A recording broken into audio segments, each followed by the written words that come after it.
mungkin 1 menit lagi ya. Kayak ada 100 lah.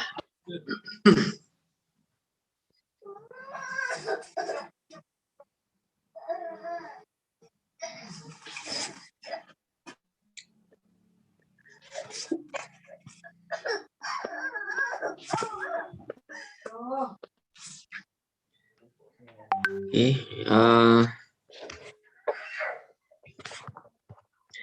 saya akan melakukan slide share ya. Ini semoga terlihat full screen. Sudah terlihat full screen ya? Sudah, Pak. Sudah, Pak.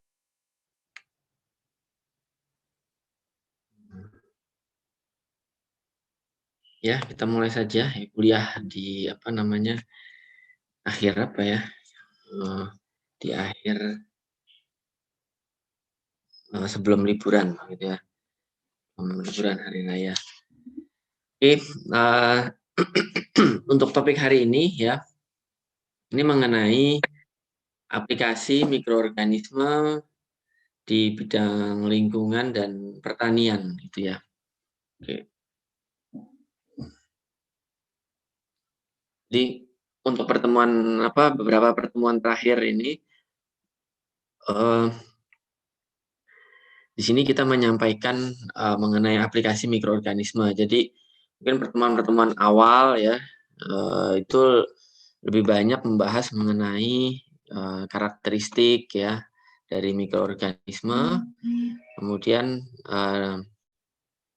di sini kami akan menampilkan mengenai aplikasi, tujuannya dari apa yang telah dipelajari ya dari pertemuan-pertemuan sebelumnya, itu dapat mengetahui, dapat menemukan keterkaitan dengan aplikasi dari mikroorganisme ini, seperti itu. Jadi ini benar-benar terkait dengan yang disampaikan sebelumnya, itu ya. Nah ini terutama di sini ya, jadi kaitannya, ya. Kaitannya di sini. Jadi mengapa mikroba banyak dimanfaatkan? Jadi hal-hal yang saya tampilkan di sini itu sangat terkait dengan topik sebelumnya. Yang pertama adalah mikrobia memiliki kemampuan memanfaatkan ratusan senyawa organik ya dan xenobiotik atau sintetik gitu ya sebagai sumber energi dan karbon ya. Jadi semoga kalian masih ingat ya yang dimaksud dengan sumber energi, sumber karbon gitu ya. Karena untuk aplikasi kita perlu mempertimbangkan hal itu gitu ya. Untuk aplikasi menyelesaikan permasalahan yang ada di lingkungan maupun di pertanian. Nah, kemudian untuk xenobiotik ini merupakan senyawa buatan manusia. Jadi senyawa sintetik ya yang sebelumnya tidak pernah ditemukan di alam gitu ya. Jadi secara alami itu tidak ada gitu. Jadi ada proses sintesis yang dilakukan oleh manusia membuat suatu senyawa baru, itu disebut dengan xenobiotik ya. Nah, ini ternyata ada mikroba yang dapat memanfaatkan senyawa xenobiotik tersebut ya, tentunya karena ada kemiripan struktur dari senyawa xenobiotik itu ya dengan senyawa yang ditemukan di alam itu. Kemudian Gasnya habis, Astri. mampu memanfaatkan berbagai senyawa anorganik sebagai sumber energi ya. Kalau yang di atas ya tadi organik, yang ini anorganik gitu ya. Ya tentunya kalian kan udah mengetahui akan ada perubahan seperti bilangan oksidasi gitu ya. Jadi apabila suatu mikroorganisme memanfaatkan senyawa anorganik, ya akan ada perubahan di bilangan oksidasinya karena melibatkan reduksi atau oksidasi gitu ya. Tuh, kemudian tumbuh optimal pada kondisi lingkungan yang ekstrim ya di mana makhluk hidup lainnya tidak dapat bertahan ya. Ya mungkin ini sudah pernah tahu di pertemuan pertama kali ya mikrobiologi pada saat memberikan tentang introduction gitu ya, pendahuluan Jadi ditemukan di berbagai daerah dengan kondisi fisiko-kimia ya yang berbeda-beda seperti itu. Nah, jadi kondisi yang fisiko-kimia yang berbeda-beda ya dengan adanya variasi habitat ya itu juga ditemukan mikroorganisme yang dapat beradaptasi di kondisi tersebut. Jadi mikroorganisme yang khas, jadi habitatnya khas ya, kondisinya ekstrim ya. Mikroorganismenya juga yang memiliki sistem metabolisme atau struktur ya dan sebagainya itu juga ekstrim seperti itu. Jadi ini kaitannya apabila kalian ingin mengisolasi contohnya ya, mengisolasi saya ingin mendapatkan bakteri yang memiliki kemampuan seperti ini gitu ya. Ya umpamanya kemampuan yang tahan asam gitu ya. Nah, terus dicarinya di mana gitu ya. Ya jangan dicari di tanah yang pH-nya normal gitu ya. Nah, carilah habitat. Jadi harus tahu dulu di bumi ini di mana saja sih yang lingkungan itu yang memiliki pH-nya itu sangat rendah. Jadi harus tahu. Jadi secara ekologi harus dikuasai terlebih dahulu ya cari lokasinya. Nah, disitulah tempat apabila sudah ditemukan ya kalian bisa mengisolasi bakteri dari tempat tersebut. Gitu ya. Jadi konsep untuk mencarinya ya seperti itu untuk mendapatkan bakteri dengan kemampuan khusus.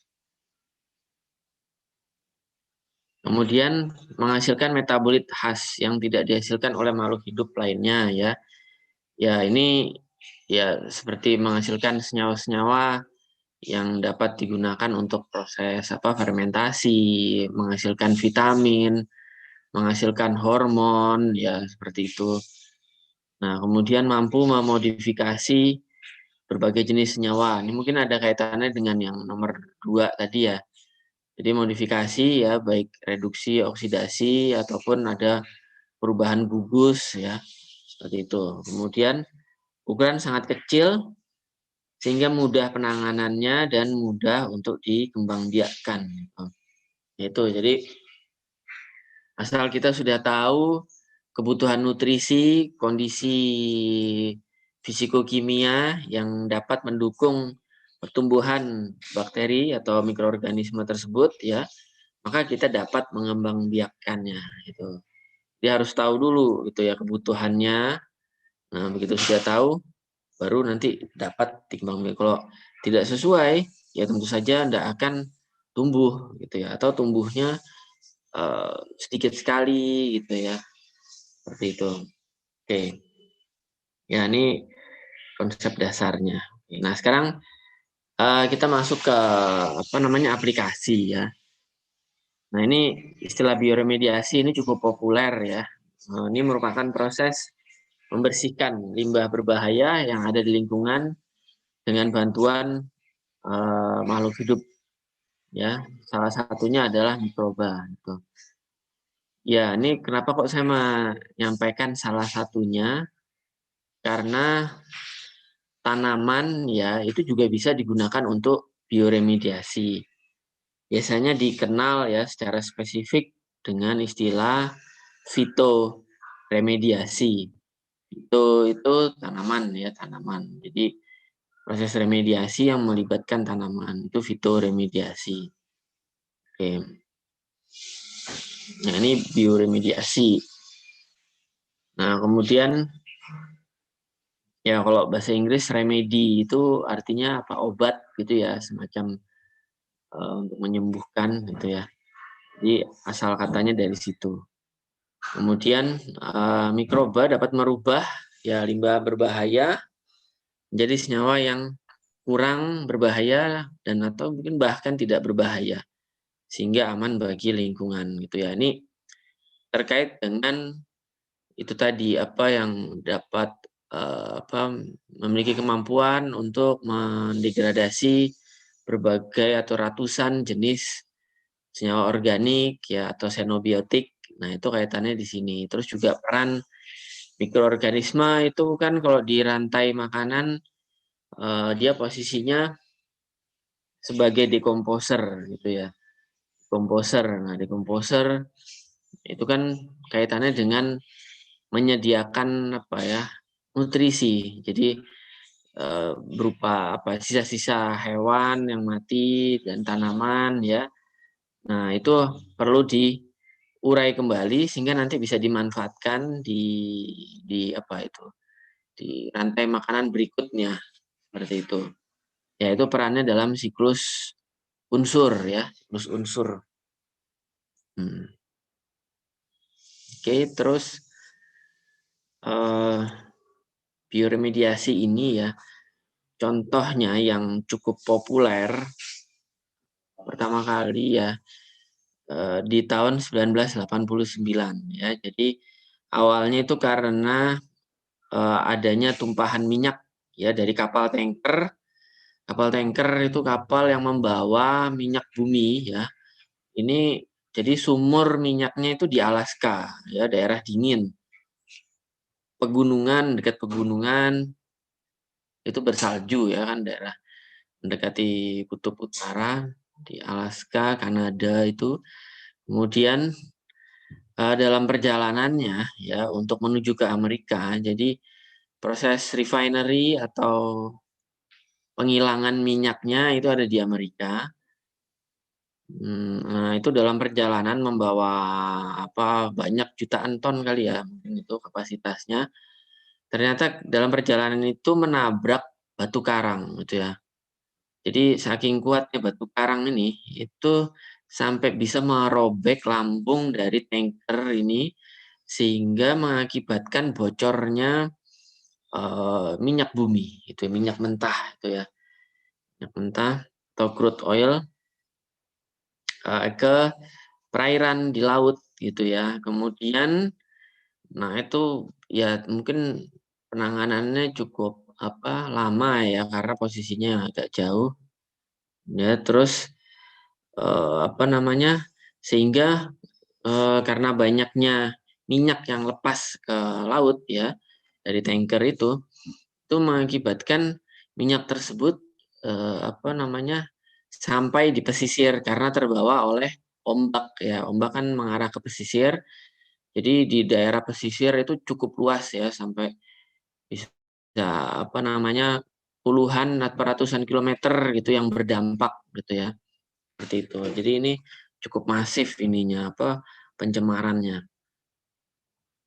Nah, terus ya kalau untuk di area yang di mana di laut ya masih bisa ditangani secara fisika ya. Jadi disedotkah dengan pompa itu kan masih bisa ya minyaknya.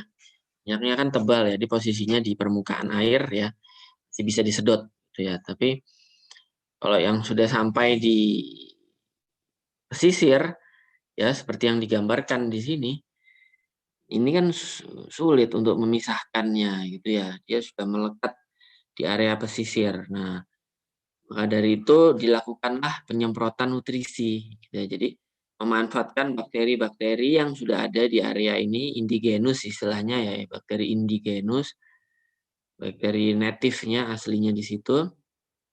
Nah, terus disemprotkan nutrisi tambahan karena minyak bumi ini kan sumber karbon ya.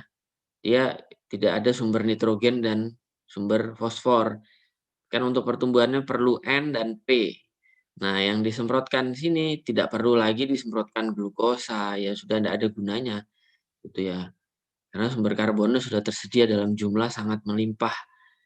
Tuh, jadi yang perlu diseimbangkan adalah nutrisi N, nitrogen dan fosfor. Yang disemprot ini ya N dan P, gitu ya. Ya mungkin mau ditambahkan bakteri juga bisa ya. Tapi terus proses ini ternyata setelah beberapa tahun terbukti efektif ya dibandingkan area yang tidak disemprot gitu ya. Jadi yang area disemprot ini lebih apa ya warnanya kembali cerah seperti awalnya. Pesisir kan ada pasir-pasir gitu ya pada seperti kondisi awalnya.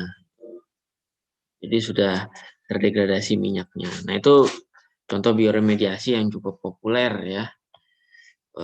Ya, kemudian selain untuk minyak bumi, ya bioremediasi itu bisa dimanfaatkan untuk mengatasi pencemaran lainnya, ya seperti logam berat, ya radioaktif. Ya ini bioakumulasi, biotransformasi. Nah, kalau kita bicara logam, ini kan senyawaan organik ya, senyawaan organik ya pasti melibatkan sistem metabolisme anorganik ya, entah itu nanti sebagai akseptor elektron kah atau apa namanya donor elektron ya, arahnya ke sana gitu ya. Nah, kemudian limbah pewarna tekstil ya. Nah, pewarna tekstil ini organik ya, organik yang xenobiotik sintetik ya, organik xenobiotik. Nah, ini biodegradasi istilahnya ya, biodegradasi.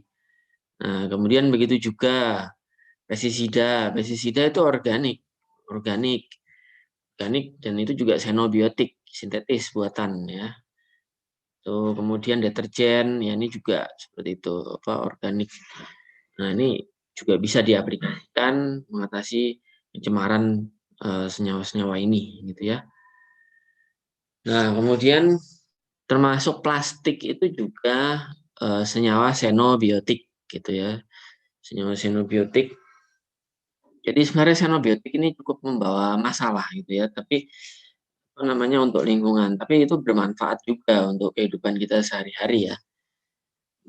Nah, terus untuk integrasi plastik ini ya, ya sebenarnya untuk plastik itu poli ya, kumpulan dari senyawa monomer. Ada senyawa monomernya itu disambung-sambung-sambung ya, entah itu jadi 5 kah atau sekian lah itu ya. Dari monomer itu menjadi cukup panjang sehingga disebut dengan poli karena ada perulangan ya, perulangan itu ya. Nah, terus untuk minyak apa namanya plastik ya. Ini plastik ini apa namanya merupakan turunan dari minyak bumi ya. Jadi artinya disintesis itu dari minyak bumi gitu ya. Minyak bumi selain untuk bahan bakar tapi dapat diproses lebih lanjut untuk menghasilkan biji plastik ya. Kemudian nanti dari biji plastik itu baru dicetak ya. Ini bisa dilihat bentukannya seperti di bawah ini kurang lebih ya.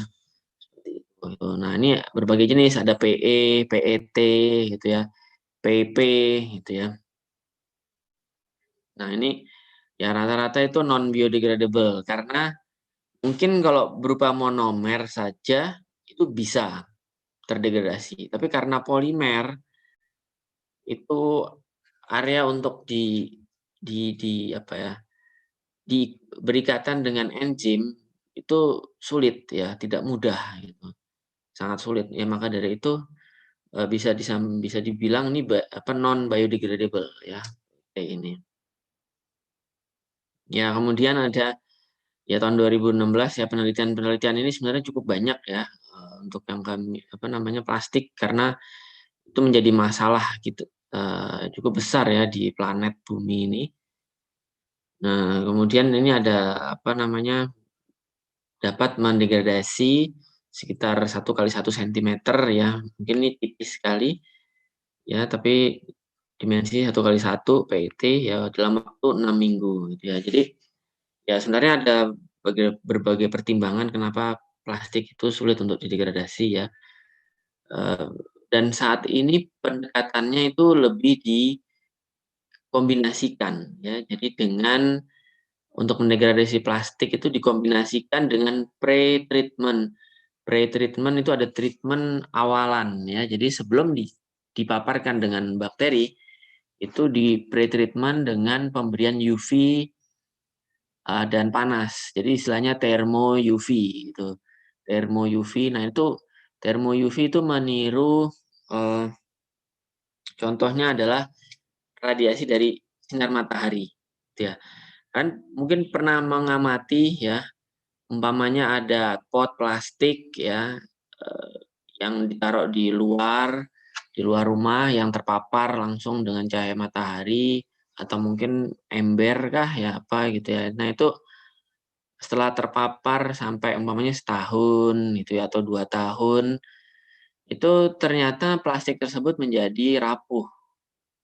Rapuh itu ditekan agak keras itu dia bisa pecah gitu ya, bisa rusak gitu kan. Beda dengan yang waktu pertama kali beli gitu ya. Ditekan itu enggak gampang pecah gitu. Nah itu ada proses fotolisis. Jadi ikatan kovalen karbon, ya plastik itu karbon ya, antar karbon ya. Nah jadi itu putus karena adanya radiasi sinar matahari gitu ya. Disebut dengan fotolisis. Nah itu jadi pretreatment-nya seperti itu gitu. Mungkin sinar UV-nya ya intensitasnya lebih tinggi daripada sinar matahari ya, karena waktunya kan dibuat singkat ya, terus dipanaskan. Nah, setelah ada treatment itu mulai ada yang lepas ya fotolisis, kemudian baru kombinasikan dengan bakteri. Baru berikutnya bakteri yang berperan. Nah, itu mulai ada namanya eh, kayak titik cerah gitu ya untuk degradasi plastik itu. Nah, kemudian biofuel. Ini bahan bakar yang berasal dari makhluk hidup ya atau terbarukan ya. Ya, terbarukan ini ya pengganti bahan bakar fosil ya. Contohnya seperti minyak jarak ya biasanya untuk kalau sekarang itu dari biosolar ya. Biosolar itu kan dari minyak jarak, tanaman jarak gitu ya. Nah, ini kalau untuk yang mikroorganisme bisa menggunakan dari alga ya, ada mikroalga tertentu yang dapat menghasilkan senyawa mirip dengan hidrokarbon gitu ya, seperti minyak bumi gitu ya, jadi bahan bakar gitu. Nah, kemudian juga ada bioetanol ya, dari produk tanaman yang banyak gula ini untuk difermentasi oleh hamir. Oke, ini jadi ya tanaman kan banyak yang menghasilkan gula-gula gitu ya, dari nira, ya nira tebu atau yang lain-lain ya. Kemudian juga ada untuk produksi bioetanol juga ada generasi 1, generasi 2, generasi 3 gitu ya.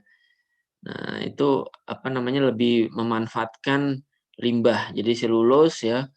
Jadi selulus itu kan kompleks termasuk poli poli apa tadi itu ya senyawa yang panjang itu ya, polimer, termasuk polimer selulus. Nah, itu untuk fermentasi menghasilkan bioetanol ya ada beberapa step yang melibatkan beberapa jenis mikroorganisme gitu ya. Yang pertama kalau pakai selulus ya harus diputus dulu selulusnya, ada bakteri tertentu.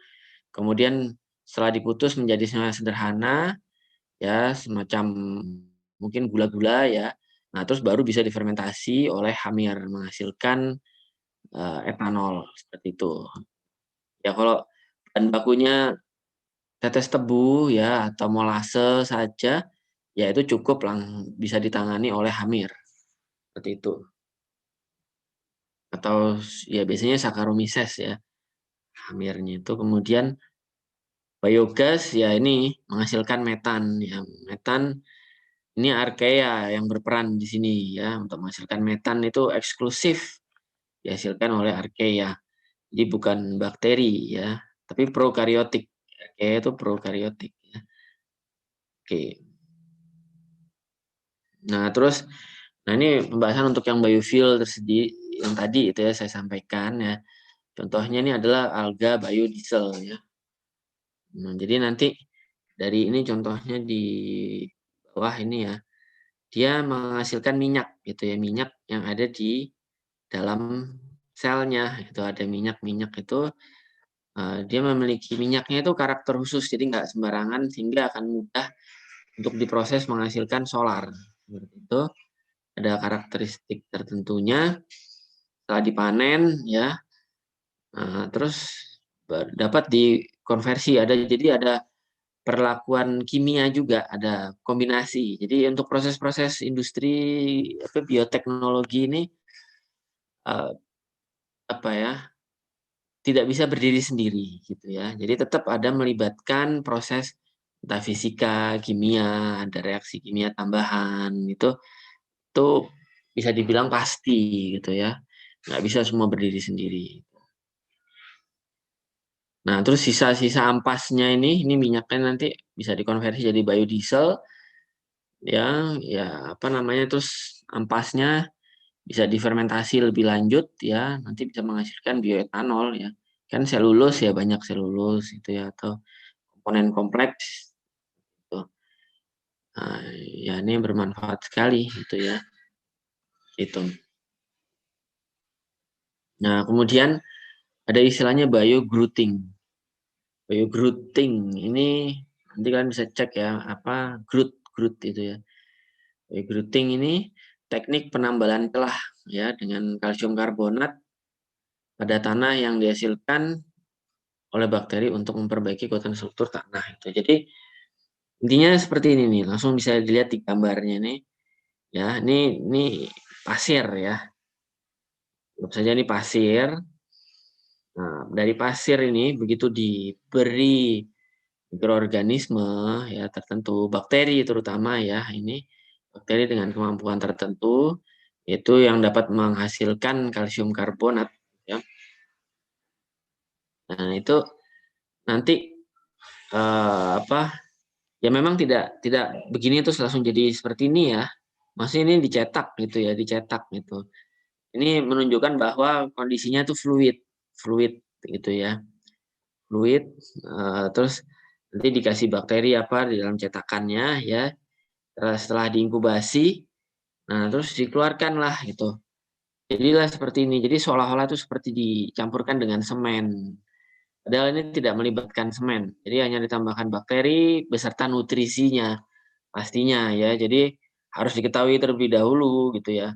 Bakteri ini makanannya apa? Terus makanan apa yang bisa merubah menjadi kalsium karbonat gitu ya, menghasilkan karbonat sehingga dapat bereaksi dengan kalsium. Nah, itu semua tergantung makanannya. Kalau dikasih makanan yang glukosa ya nggak menghasilkan, tapi kalau dikasih urea baru dia menghasilkan. Jadi ini bakteri yang dapat memanfaatkan urea ya sebagai sumber nutrisinya. Seperti itu. Ya, ini bisa menunjang konstruksi rel kereta api, jalan raya dan sebagainya lah. Jadi ini solusi untuk ramah lingkungan ya. Seperti itu. Kemudian nah ini untuk self healing konkret ya. Sama konsepnya dengan biogrouping itu tadi ya, bakterinya yang menghasilkan kalsium karbonat ya. Kalsium karbonat itu namanya dapat menambal retak halus ya. Ini contoh dari penelitian dari publikasi. Kalau yang A dan B ya, A yang atas, B ini yang di bawah ini. Yang A ini kontrol. Jadi ada retakan, tidak diberi bakteri. Nah, yang di bawah ini diberi bakteri. Nah, itu setelah 5 hari udah kelihatan tertutup, ketambal ya. Tambal sendiri udah bakteri ini ukurannya kecil ya. Ini 2 mm, 2 mm skalanya nih. 2 mm. Ya, berarti rekahannya itu halus ya. 0,1 mm gitu. Itu ketutup sudah 5 hari, dalam waktu 5 hari. Kalau kontrol tidak terjadi apa-apa. Itu. Nah, ini arahnya ya self healing. Yang maksud dengan self healing ini artinya dapat menyembuhkan sendiri gitu ya, istilahnya dapat memperbaiki diri sendiri. Jadi teknologi ini digunakan ya, jadi pada saat pembuatan adonan semen ya, kan dicampur ada semen, terus pasir, kemudian kerikil gitu ya. Dibuat dicampur itu diberi bakteri di awal. Nah, terus sudah dia ikut ya di dalam dicor apa dan sebagainya. Nah, kemudian nanti setelah entah setahun kah gitu, terus tahu-tahu ada retakan halus gitu ya. Nah, kemudian ini mungkin cocoknya untuk area di luar ya. Jadi begitu kena udara ya, kena apa maksudnya air hujan gitu ya. Jadi kondisinya lembab, bakteri yang dorman itu tadi dia akan aktif. Kena air dia aktif, terus akhirnya dia akan menutup. Yaitu arahnya ke sana untuk self healing konkret ya. Jadi nggak usah repot-repot apa menambal, nanti dia menambal sendiri. Kemudian microbial fuel cell.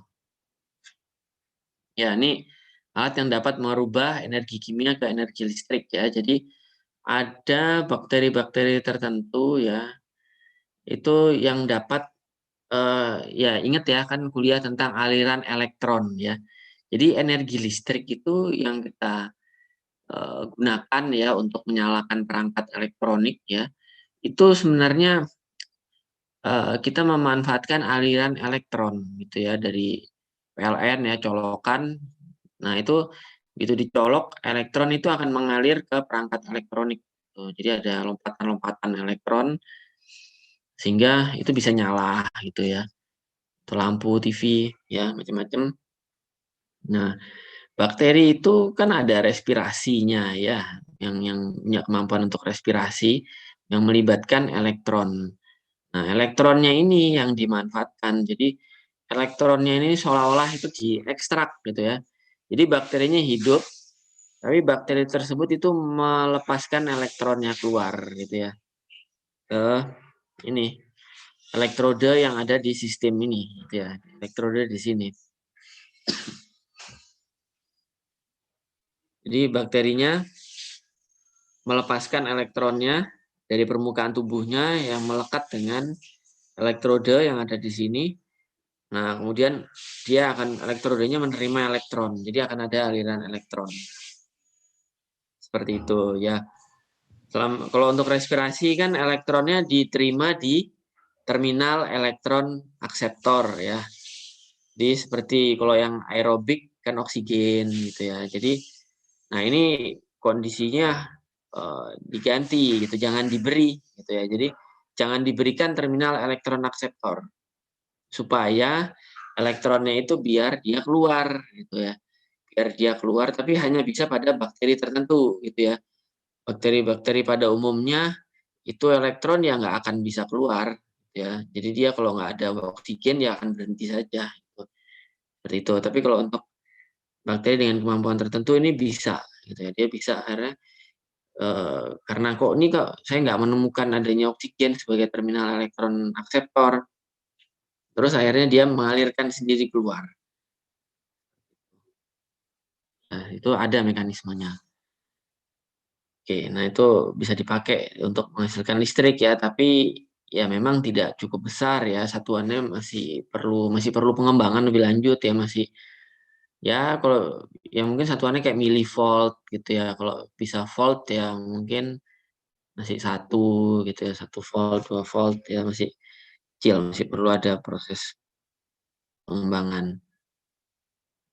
Oke, terus microbial enhanced oil recovery ini atau MEOR ya, ini untuk meningkatkan produksi minyak bumi gitu ya. Jadi minyak bumi ya pada saat ditambang ya kan bisa kedalamannya 30 meter, 100 meter ya atau lebih gitu ya tempat ditemukannya minyak bumi itu.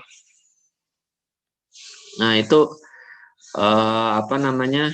kondisinya pada saat pertama kali dibor itu ada tekanan keluar, minyaknya keluar secara alami.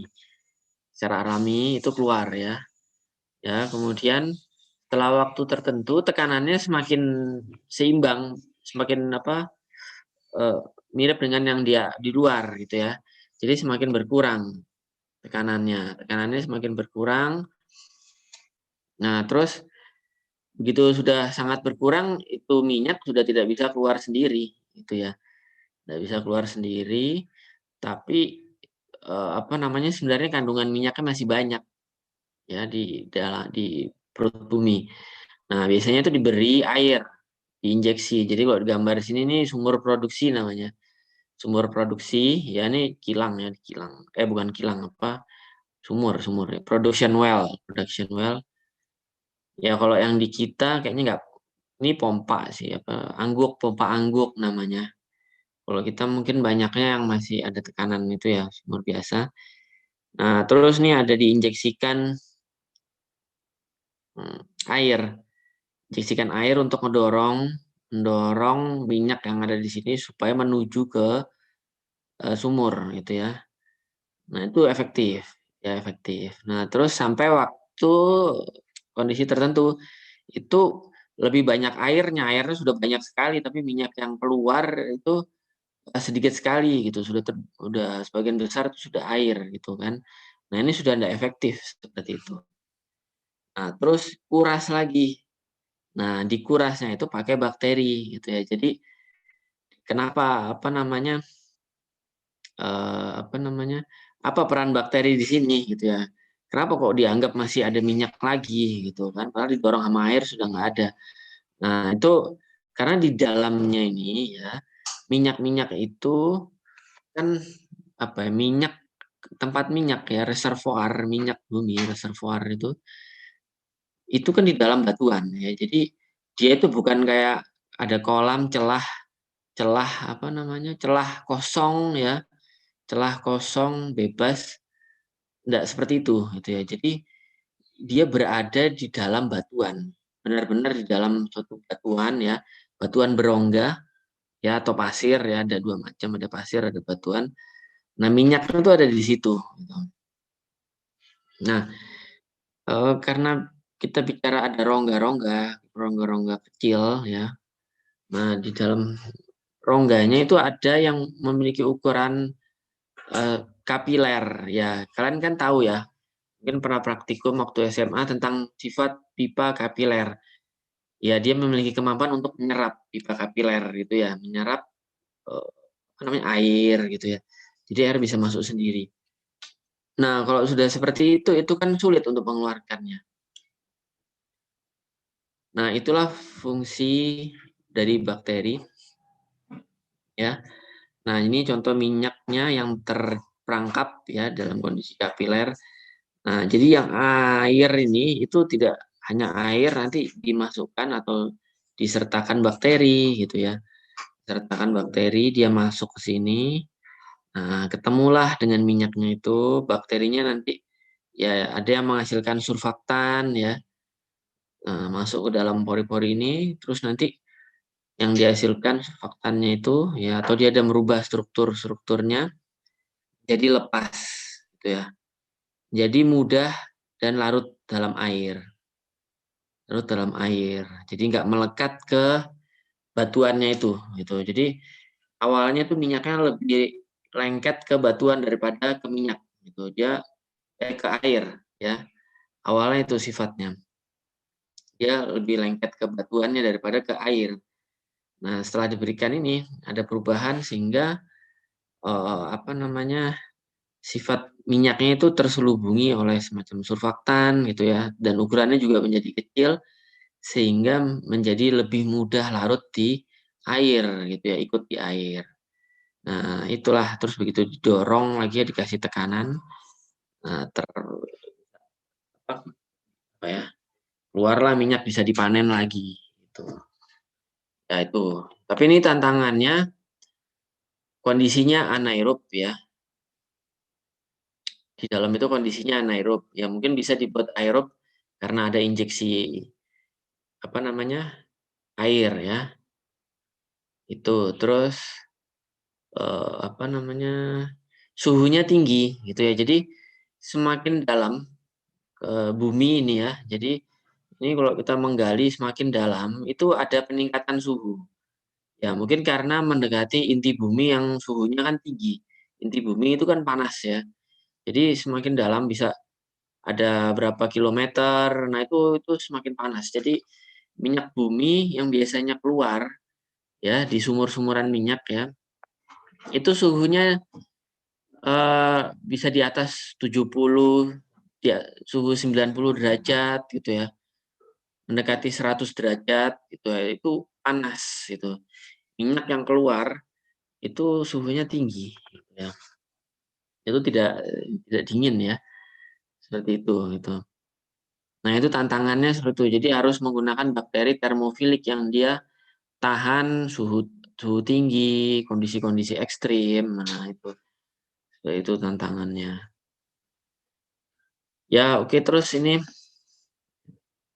ada bioluminescent bakteri. Jadi bakteri yang dapat menghasilkan senyawa yang dapat berpendar. Ya, ini biasanya ditemukan bakteri ini bersimbiosis dengan invertebrata, hewan-hewan seperti apa?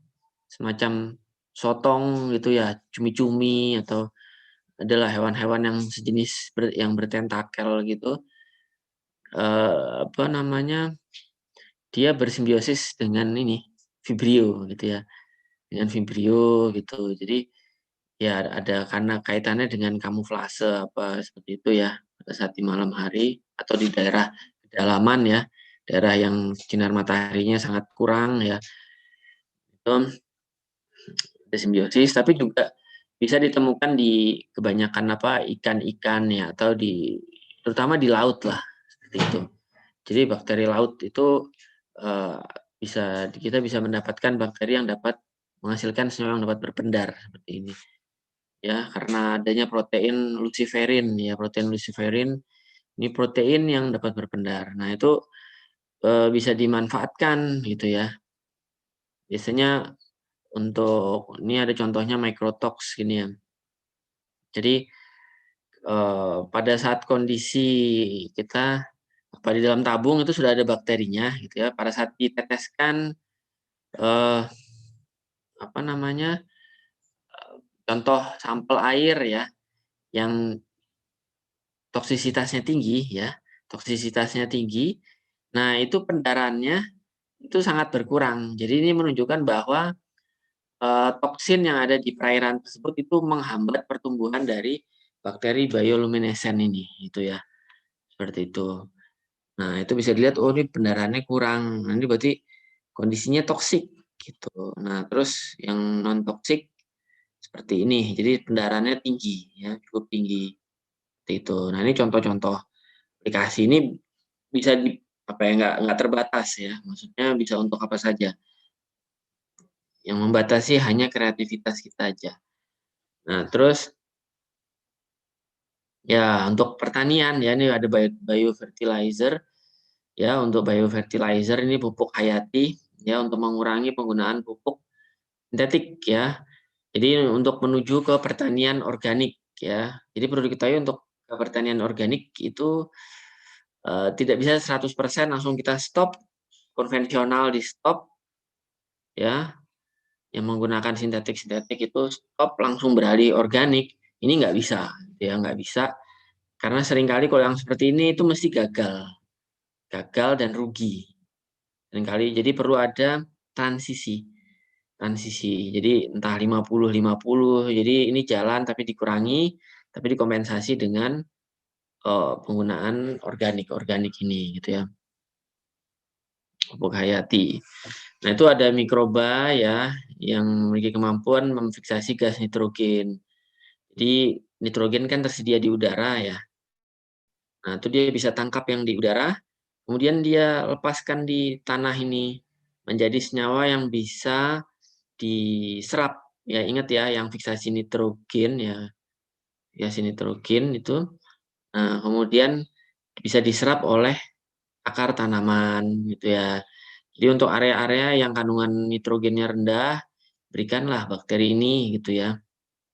Ya, tapi kondisi lingkungannya jangan yang kering-kering juga ya. Mungkin bakterinya nanti juga nggak sulit hidup ya, tapi juga bisa kita dapatkan bakteri tahan kering ya, yang dapat memfiksasi nitrogen gitu. Itu bisa kita kombinasikan, carilah di daerah mungkin NTT gitu ya, daerah NTT itu ada yang dari NTT ya. Itu curah hujannya kan relatif rendah di sana ya. Jadi cukup panas dan banyak area-area kering gitu ya. Nah, itu kita bisa mengisolasi bakteri ekstrim di situ, kemampuan-kemampuan khusus. Itu potensial kalau isolasi di sana gitu ya. Ya, parut fosfat. Jadi fosfor di tanah itu ya seringkali berikatan dengan senyawa tertentu yang membuatnya menjadi tidak dapat diserap oleh tanaman, oleh akar tanaman. Jadi tersedia tapi nggak bisa diserap, gitu ya. Maka itu ada dilarutkan, ada bakteri yang dapat memisahkan itu sehingga nanti bisa dimanfaatkan oleh akar tanaman. Nah, itu terus ada pelarut kalium ya seperti fosfat itu juga kasusnya. Terus penghasil hormon pertumbuhan tanaman seperti auksin ya untuk pertumbuhan. Nah, ini contohnya adalah IAA. Ya, IAA ini dapat mendukung mempercepat proses pertumbuhan dari tanaman gitu ya. Nah, itu. Terus pengendalian biologis ya. Ini contoh salah satunya jamur ya. Saya contohkan di sini. Ini cukup populer ya. Di gambar ini kan ada kumbang ya. Kumbang ini pastinya kumbang hama terhadap tanaman tertentu ya. Nah, ini dia disemprotkan spora jamur ya, disemprotkan. Nah, terus setelah berapa hari gitu udah kelihatan 2 hari ya. Itu mulai ada sedikit-sedikit, ini mungkin bisa 5 hari gitu ya, atau 7 hari ini terlihat tubuhnya diselimuti oleh miselium. Jadi struktur eksoskeleton dari apa nih, serangga, kan serangga itu memiliki eksoskeleton ya. Nah, strukturnya itu saya lupa namanya, itu susun dari apa gitu ya. Itu senyawa-senyawa polimer gitu ya, kompleks itu, entah kitin apa ya kalau nggak salah, kitin mungkin ya. Nah, itu apa namanya, bisa didegradasi oleh mikroorganisme ya. Nah, jamur ini itu dapat mendegradasi senyawa tersebut gitu ya. Nah, makanya dia dapat tumbuh ya, mengeluarkan enzim yang dapat mendegradasinya sehingga dia menganggap nutrisi itu tersedia banyak gitu ya. Makanya terus dia tumbuh terus gitu ya. Tapi ini memberikan dampak negatif terhadap serangganya, hamanya itu ya. Ya lama-lama dia bisa kering ini seperti ini. Tuh. Nah, ini kan pengendalian biologis. Ini menggunakan makhluk hidup untuk mengendalikan makhluk hidup yang lainnya. Gitu. Ya, jadi tidak hanya serangga, ya tidak hanya ya serangga juga dan juga tidak hanya jamur ya yang dapat mengendalikan. Itu bisa kombinasi bakteri yang mengendalikan serangga ada ya kan pernah tahu apa Thuringiensis, Bacillus thuringiensis gitu ya. Tuh bakteri mengendalikan serangga. Kemudian ada virus mengendalikan serangga. Kemudian juga ada bakteri yang mengendalikan jamur. Kan hama tanaman itu tidak hanya serangga, tapi juga ada jamur. Jamur itu jamuran tanamannya gitu, itu menurunkan produktivitas tanaman juga, terutama pada saat musim hujan. Musim hujan itu jadi gampang jamuran gitu, karena lembab. Nah, itu bisa dikontrol dengan bakteri, terus juga dikontrol dengan jamur juga ya, yang antagonis ya, itu bisalah itu untuk pengendalian biologis.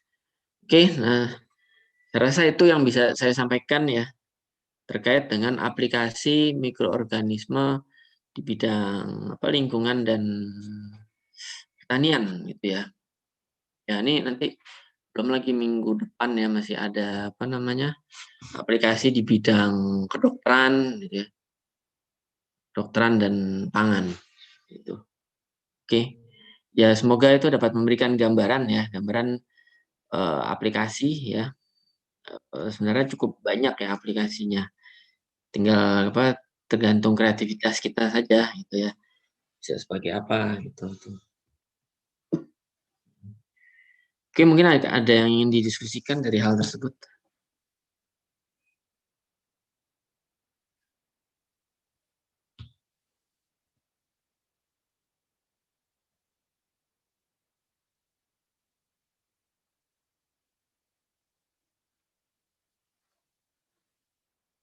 Untuk presensi ya, nanti akan saya aktifkan 10 menit setelah nanti kalian bisa cek ya 10 menit setelah kuliah berakhir gitu ya. Saya aktifkan sampai jam 12 kali ya, jam 12 siang. Oke. Ada yang ingin didiskusikan? Jika tidak ada, ya saya akhiri untuk perkuliahan hari ini. Oke, nanti untuk kuis ya saya informasikan lebih lanjut lah itu. Nanti kuisnya kapan ya? Yang pasti mungkin bukan hari ini.